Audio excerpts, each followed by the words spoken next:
Hello student, SK Gupta classes में आपका स्वागत है। फिर से आप लोगों के लिए क्लास 11 एग्रीकल्चर का मैथ का वीडियो लेकर आपके सामने उपस्थित है। इस वीडियो में आपको चैप्टर 5 जो जीपी यानी कि ज्योमेट्रिक प्रोग्रेशन पढ़ना है, उसका ये पार्ट 1 वीडियो है। इस वीडियो में आपका जो है इंट्रोडक्शन यानी कि ज्योमेट्रिक प्रोग्रेशन क्या है, इंट्रो, इसमें आपको बताया है इंट्रोडक्शन बताया है, यानी कि इसमें परिचय बताया है। इसलिए यानी कि ज्योमेट्रिक प्रोग्रेशन यानी गुणोत्तर श्रेणी क्या होता है, दोनों में डिफरेंस यानी कि एपी में और जीपी में क्या डिफरेंस है, इसके बारे में बताया है, ठीक है ना। और इसका एक फॉर्मूला बताया यानी कि ये जो इसमें बताने हैं क्वेश्चन नंबर किस बेसिस है, तो ये एन टर्म यानी कि एन आप पढ़ते ये ए इंटू आर के पावर n-1 होता है, ये फॉर्मूला बताए हैं। और इस पे बेसिस जो क्वेश्चन है वो जितना भी क्वेश्चन है उसमें आपको इसमें बताया। आपका जो नेक्स्ट वीडियो आ जाएगा वो सम ऑफ एन टर्म यानी कि जो आपका जो इसका जो पार्ट 2 वीडियो आएगा वो सम ऑफ एन टर्म पे आएगा बेसिस, ठीक है ना। तो आपको इसमें यानी कि जीपी में अगर दिक्कत है कि जीपी क्या है, एपी और जीपी दे देगा तो कैसे आइडेंटिफाई करें कि कौन सा एपी है कौन जीपी है, ठीक है ना। आपको नहीं पता है क्योंकि इसमें कैसे इसमें क्या चेंजेज होता है, इसमें क्या चेंज होता है कि एपी होता है, इसमें क्या चेंज होता है कि ये जीपी कहलाता है, ठीक है ना। तो इससे रिलेटेड आपको जो भी डाउट है आपको क्या कर सकते हैं, इस वीडियो में देख सकते हैं और अपने डाउट को क्लियर कर सकते हैं, ठीक है। चलिए वीडियो को शुरू करते हैं। वीडियो को शुरू करने से पहले वीडियो को लाइक नहीं किया तो लाइक कर दीजिए और चैनल को सब्सक्राइब कर दीजिए, ठीक है। आपको इस वीडियो में बताने वाले हैं ज्योमेट्रिक प्रोग्रेशन के बारे में। तो ज्योमेट्रिक प्रोग्रेशन जो होता है उसको हम बोलते हैं यानी कि गुणोत्तर श्रेणी, ठीक है ना। तो ये प्रोग्रेशन है, ठीक है ना। तो अगर आप प्रोग्रेशन और सीरीज में थोड़ा सा इसका अगर आप एक्सरसाइज यानी कि ये चैप्टर अगर 4 नहीं देखे होंगे तो थोड़ा सा उसमें आपको सीरीज और प्रोग्रेशन में दिक्कत होगा। चैप्टर 4 में आपको बताया है सीरीज क्या है, सीक्वेंस क्या है, प्रोग्रेशन क्या है। तो यहाँ पे भी आपको थोड़ा सा इसके बारे में बता देते हैं ताकि आपको दिक्कत ना होगा, ठीक है ना। तो ये देख रहे हैं कि सीरीज तो आता है, सबसे पहले आता है सीक्वेंस, ठीक है ना। सीक्वेंस आता है, तो सीक्वेंस क्या होता है क्लास 10 में पढ़े होंगे सीरीज, ठीक है ना। सीक्वेंस पढ़े होंगे। तो जो सीक्वेंस आता है कोई भी एक कास्ट यानी कि कोई भी एक ग्रुप के जो लोग होते हैं उसको क्या कहते हैं, हम सीक्वेंस कहते हैं। जैसे हम स्टूडेंट है तो स्टूडेंट का एक ग्रुप होता है तो वह स्टूडेंट हमारा सीक्वेंस में, टीचर का एक ग्रुप होता है तो टीचर भी हमारा एक सीक्वेंस में आ गया। इवन नंबर यानी कि इवन नंबर 2 4 6 8 2 4 6 8 हमारा एक ग्रुप हो गया, ठीक है। और नंबर 1 3 5 6 7 यानी कि ये हमारा ग्रुप हो गया, यानी कि ये हमारा बता रहा है। तो ये एक ग्रुप को बता रहा है, ये भी एक ग्रुप को बता रहा है, ये भी एक ग्रुप को बता रहा है, ये भी एक ग्रुप को बता रहा है। तो ये हमारा क्या है, सीक्वेंस यानी कि एक ही कास्ट के एक ही ग्रुप के आदमी के बता रहा है कि इससे हमको सिर्फ इंफॉर्मेशन मिला है कि ये जो भी नंबर आएगा ये हमारा इवन नंबर आएगा। यहाँ पे जो भी होंगे स्टूडेंट होगा, इसमें टीचर तो नहीं होगा। यहाँ पे जो भी होंगे टीचर का ग्रुप को बताते, इसी को बोलते हैं सीक्वेंस बोलते हैं। अब बात करते हैं सीरीज क्या होता है। तो सीरीज इसमें अगर हम प्लस कर देते हैं, कितने स्टूडेंट थे हम प्लस कर दिए तो हमारा सीक्वेंस सीरीज हो गया। टीचर कितने हैं प्लस कर दिए तो हमारा सीरीज हो गया। इसमें भी प्लस कर देंगे, इसमें भी प्लस कर देंगे तो सीरीज हो गया।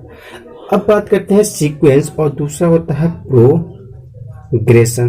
तो प्रोग्रेशन आता है, तो प्रोग्रेशन में और सीक्वेंस में दोनों में अंतर होता है। प्रोग्रेशन में होता है वो एक डिफिनिट रूल को फॉलो करता है। जैसे यहाँ पे ये 2 4 6 8 हमारा ये प्रोग्रेशन हो सकता है। 1 3 5 7 9 11 ये हमारा प्रोग्रेशन, बट ये हमारा प्रोग्रेशन नहीं हो सकता। ये भी हमारा प्रोग्रेशन नहीं हो सकता। ये हो सकता है, ये हो सकता है। या फिर इसमें लिखते हैं 2 3 5 7 11 तो ये हमारा प्राइम नंबर हो रहा है। तो प्राइम नंबर का ये हो रहा है तो ये भी हमारा क्या हो सकता है, ये सीक्वेंस हो सकता है, सीरीज हो सकता है, बट ये प्रोग्रेशन नहीं हो सकता।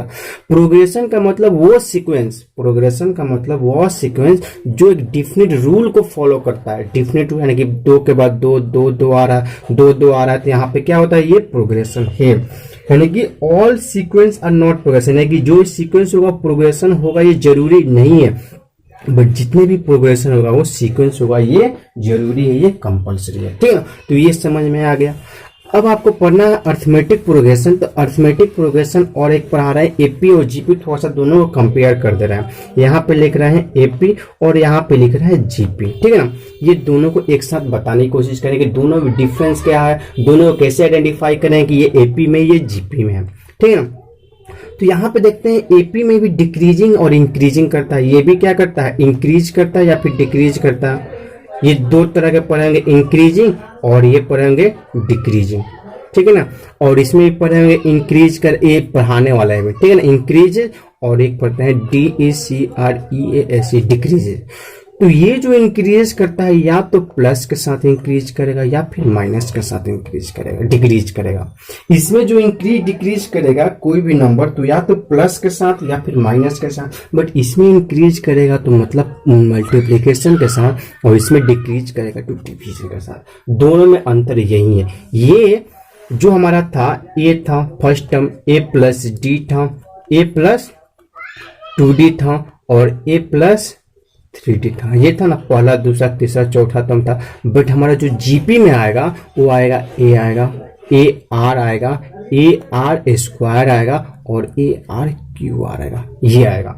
तो यहाँ पे देख रहे हैं जो कॉमन डिफरेंस है, यहाँ पे जो इसके लिए आता है कॉमन डिफरेंस, इसको बोलते हैं सार्व अंतर। यहाँ पे जो D आ रहा है, D हमारा क्या है, कॉमन डिफरेंस, और यहाँ पे R आ रहा है, ये है सार्व अनुपात। इसको बोलते हैं कॉमन रेशियो, कॉमन रेशियो बोलते हैं, ठीक है ना। तो इसमें देख रहे हैं तो ये प्लस में आ रहा है, या तो प्लस में होगा या फिर माइनस में होगा। तो ये plus minus plus minus plus minus आ रहा है, और यहाँ पे मल्टीप्लीकेशन, ये आर है तो आर में, इसमें ए आर में फिर आर से मल्टीप्लाई करेंगे तो ए आर स्क्वायर हो जा रहा है कि नहीं हो रहा।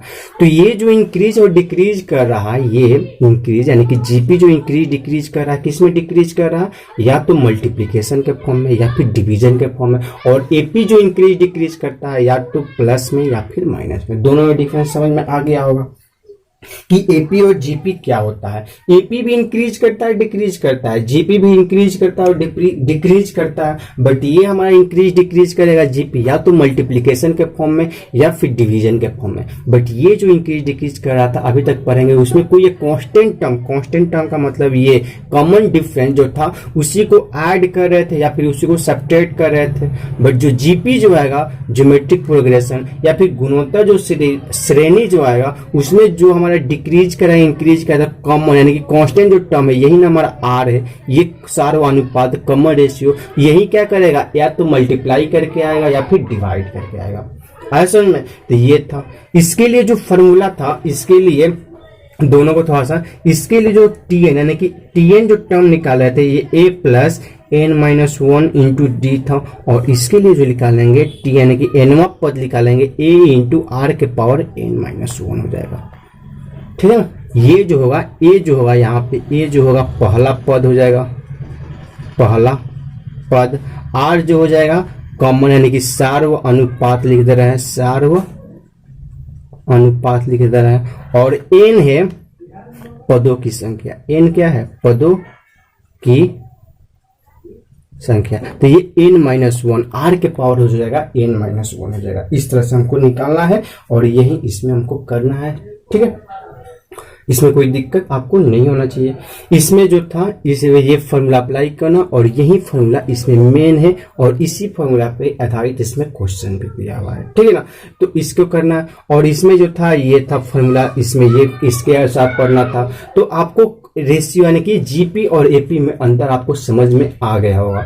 एपी और जीपी में अंतर फिर से अगर बता रहे हैं तो इसमें इंक्रीज करेगा तो ये तो मल्टीप्लिकेशन या फिर डिवीजन के फॉर्म में, और डिक्रीज करेगा, और इसमें इंक्रीज करेगा तो प्लस यानी कि ये कांस्टेंट जो आर या फिर डी आ रहा है, इसमें डी आ रहा था कॉमन डिफरेंस, तो ये इंक्रीज कर रहा था, ऐड कर रहा था, वही टर्म को ऐड करते जा रहे थे, और इसमें क्या करेंगे, आर से मल्टीप्लाई करते चले जाएंगे। जैसे यहाँ पे देख रहे हैं तो एक बार ये ए है तो ए में फिर आर से मल्टीप्लाई किए, ए आर में फिर आर से मल्टीप्लाई, इसमें फिर आर से मल्टीप्लाई किए, और फिर इसमें ए आर इन स्क्वायर हो जाएगा, आर इंटू आर, फिर इसमें आर से मल्टीप्लाई। तो आर में फर्स्ट टर्म में सेकेंड में आर से मल्टीप्लाई किया है, थर्ड में आर से मल्टीप्लाई कर रहे हैं, इसमें भी आर से मल्टीप्लाई, यानी कि जो उसके प्रीवियस टर्म है उसके जो आगे वाला ये टर्म निकालने के लिए उसके प्रीवियस टर्म में आर से मल्टीप्लाई कर रहे हैं तो हमारा ये टर्म, फिर इसके आगे वाला टर्म निकलता है, इसमें फिर आर से इंटू आर करेंगे तो ये वाला हमारा टर्म, आगे वाला इसके टर्म हमारा निकल जाएगा। यहाँ पे देख रहे हैं मल्टीप्लाई करते जा रहे हैं कि नहीं जा रहा है,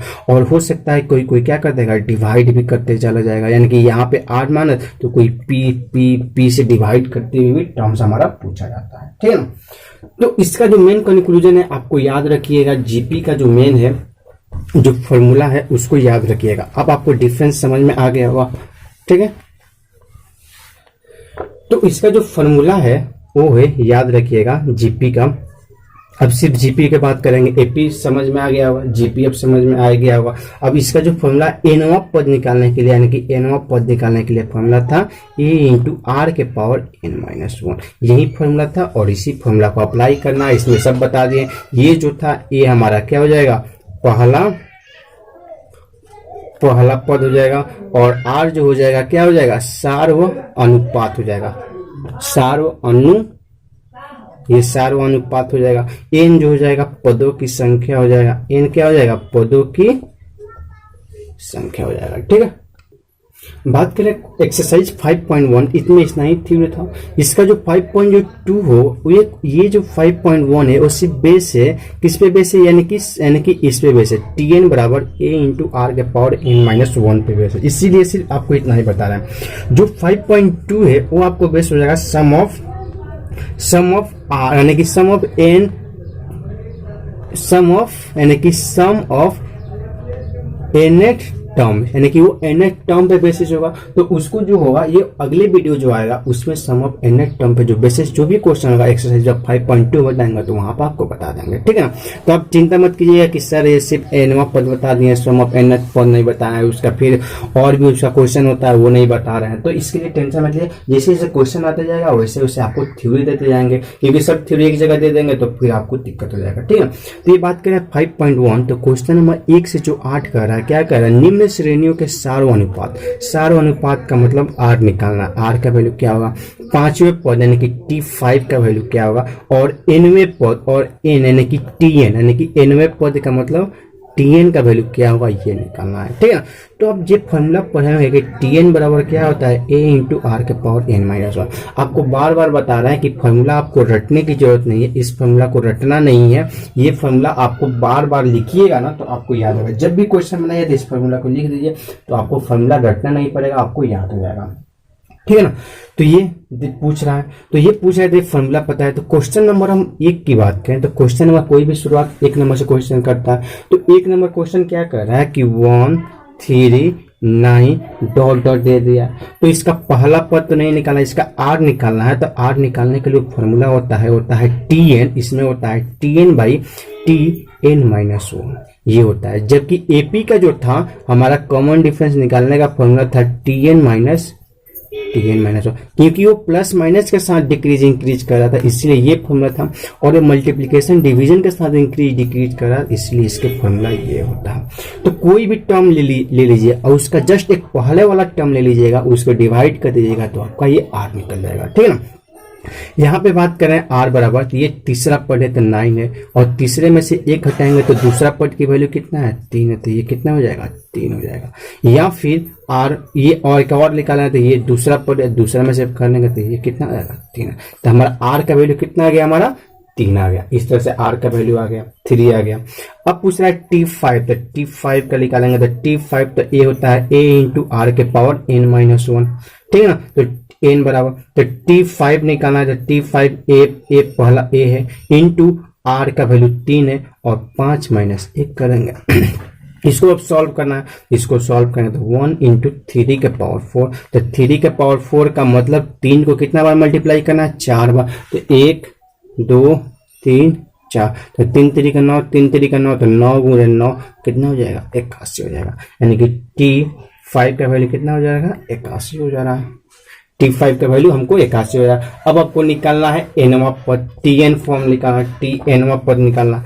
तो nवा पद निकालने के लिए क्या करेंगे, फॉर्मूला पुट करेंगे। Tn बराबर हो जाएगा, पहला पद क्या दे दिया, a इंटू आर का पावर n-1, तो ये हो जाएगा Tn बराबर 3 का पावर n-1, यही हो जाएगा आपका nवां पद। ठीक है, तो सब जो निकालना था उस तरह से आप निकाल सकते हैं। तो 1 से लेके 8 तक जो क्वेश्चन है वो बहुत आसान क्वेश्चन है और बहुत सिंपलेस्ट दिया है, इसमें आपको कुछ नहीं करना है। ठीक है ना, 1-2 क्वेश्चन और इसमें बता दे रहे हैं, बाकी आप क्वेश्चन सॉल्व कीजिएगा और आपको दिक्कत होगा तो आप मुझसे पूछिएगा। क्वेश्चन नंबर 3 की बात करें तो थोड़ा सा फ्रैक्शन में है, एक फ्रैक्शन वाला क्वेश्चन देख रहे हैं। ठीक है, क्वेश्चन नंबर 2 भी फ्रैक्शन में, क्वेश्चन नंबर 3 देख ले रहा है फ्रैक्शन में, तो उसमें दे रहा है 3, उसमें सॉरी 5 दिया है 5, उसके बाद 2 होल 1/2 दे दिया है और 1 होल 1/4 दे दिया है, ये दे दिया है। तो ये देख रहे हैं 5 है, इसको ब्रेक करें 2 दूना 4, 4 है 5, 5/2, तो ये हो जाएगा 4 एकम 4, 1 हो जाएगा 5/4 हो जाएगा, ये हो जाएगा। अब देख रहे हैं इसका हमको क्या निकालना है, आर निकालना है, तो ये बाई ये करेंगे तो 5/2 और भागे 5 हो जाएगा। तो इसको सॉल्व करना तो 5/2 इंटू 5 हो जाएगा, तो 5 से 5 कटेगा तो कितना बचेगा 1/2 बचेगा। या फिर आपको थोड़ा सा दिक्कत है कि इसमें नहीं, इस पे आपको देखना है, तो 5/4 डिवाइड बाई 5/2, तो ये हो जाएगा 5/4 का 4 आएगा और ये डिवाइड है तो क्या हो जाएगा 2/5, तो 5 से 5 कटेगा, 2 से 2 कट, ये भी आ रहा है 1/2। तो आपको ये आर का निकल गया, आर बराबर कितना हो जाएगा 1/2। अब आपको निकालना है 5वां पद इसका, तो 5वां पद आपको पता है, पहला पद तो पता है, तो 5वां T5, तो T5 निकालना है, तो T पहले n फॉर्मूला लिखे थे f इंटू आर के पावर n-1, तो T5 निकालना है, तो T5 हो जाएगा, एक का वैल्यू दे दिया है, कितना दे दिया है 5 दे दिया है, इंटू आर का वैल्यू 1/2 का पावर n-1, तो ये हो जाएगा 5 इंटू 1/2 के पावर n-1, यही हो जाएगा इसका 5वां पद निकालना है ना यहाँ पे, तो ये हो जाएगा 5वां पद, तो T5-1, तो T5-1, तो ये इसको सॉल्व करेंगे तो ये 5 - 1 4 हो जाएगा, तो इसको ये 5 और इंटू 1/2 के पावर 4, तो 1 का पावर 4 है, 2 का पावर 4, तो इसको सॉल्व करेंगे तो ये हो जाएगा 5 इंटू 1/2 का पावर 4, तो 2 के पावर 4 का मतलब 2 इंटू 2 इंटू 2 इंटू 2, 2 दूना 4, 2 दूना 4, 4 चौका कितना हो जाएगा 16, तो 5/, इसका आंसर कितना हो जाएगा 16 हो जाएगा। कितना T5 का वैल्यू, तो T5 का वैल्यू 5/16 आएगा। अब आपको निकालना है Tn का वैल्यू, तो जानते हैं कि 5 इंटू 1/2 के पावर n-1, तो ये हो जाएगा 5 इंटू 1/2, ये जो वैल्यू है n-1 सिर्फ 1/2 वही होगा, इसका Tn हमारा निकल गया। ठीक है ना, इसका जो भी निकलना था वो आप आसानी से क्या कर सकते हैं, निकाल सकते हैं। ठीक है ना, एक आपको और एक बता दे रहे हैं, 7 नंबर क्वेश्चन जो है रूट में है, तो उसको थोड़ा सा बता दे रहे हैं। तो रूट वाला है तो इसमें कोई दिक्कत नहीं होना चाहिए, तो रूट हो या कोई भी क्वेश्चन हो आपको दिक्कत नहीं होना चाहिए। क्वेश्चन नंबर 1 से 8 तक इसमें आपको बताना था, पढ़ना था। ठीक है ना, तो क्वेश्चन नंबर 8 क्या 7 क्या कह रहा है कि 7 जो है वो क्वेश्चन बोल रहा है कि 1/√2 -1 फिर है √2, तो ये माइनस में भी दिया यानी कि डिक्रीजिंग है। ठीक है ना, तो आपको यहाँ पे निकालना है आर, तो आर के लिए फॉर्मूला बताया है Tn-1, ये फॉर्मूला बताया है ना, तो इसी पे अप्लाई कीजिए, तो 1/-1 होल डिवाइड बाई 1/√2 हो जाएगा। ठीक है, इसको सॉल्व कीजिएगा तो ये हो जाएगा, इसको ये 1/2, तो ये हो जाएगा -1 इंटू √2 बाई क्या हो जाएगा 1 हो जाएगा, तो ये हमारा आ रहा है -√2 आ रहा है, इसका वैल्यू कितना आ रहा है -√2 आ रहा है। इससे भी सॉल्व करिएगा तो ये -√2 आएगा, तो आर का वैल्यू निकल गया। अब आपको निकालना है T5, तो Tn बराबर होता है a इंटू आर के पावर n-1 होता है, ये फॉर्मूला होता है। ठीक है ना, तो इसमें n की जगह 5 पुट करेंगे तो T5, तो ये हो जाएगा a इंटू आर के पावर 5 - 1, तो a का वैल्यू पुट करेंगे, तो यहाँ पे सबका वैल्यू पुट करें, तो a का वैल्यू दिया है 1/√2 इंटू -√2 का पावर कितना हो जाएगा 5 - 1 पुट करेंगे, तो ये हो जाएगा 1/√2 इंटू ये हो जाएगा -√2 का पावर 4। तो आप जानते हैं -1 का पावर अगर इवन होता है तो इसका वैल्यू होता है +1, और -1 का पावर अगर ऑड रहता है तो ये होता है -1। ये आपको याद होना चाहिए और आप जानते भी होंगे, ठीक है ना। बहुत से बच्चों को पता भी होगा, बहुत से को नहीं पता। जो नहीं पता वो इसको नोट कर लेंगे और इसको समझ लेंगे, ठीक है।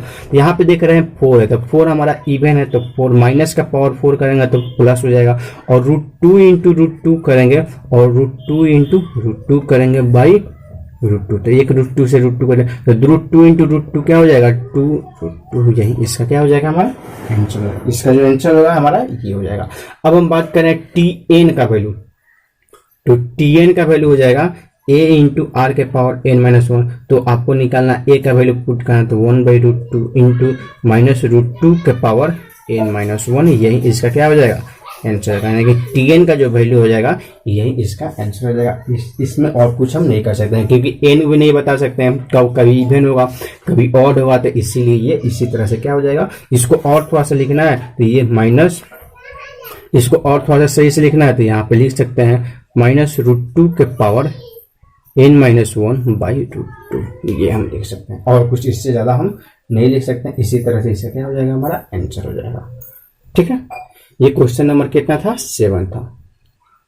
क्वेश्चन नंबर 8 की बात करें, क्वेश्चन नंबर 8 भी थोड़ा सा सही है क्योंकि ये बहुत से बच्चों को दिक्कत होगा, क्योंकि a का होल स्क्वायर ये दिया है a² - b², और दूसरा दिया है a+b का होल स्क्वायर। ये भी उसी टाइप का, कि लास्ट क्वेश्चन है इसका, ठीक है ना।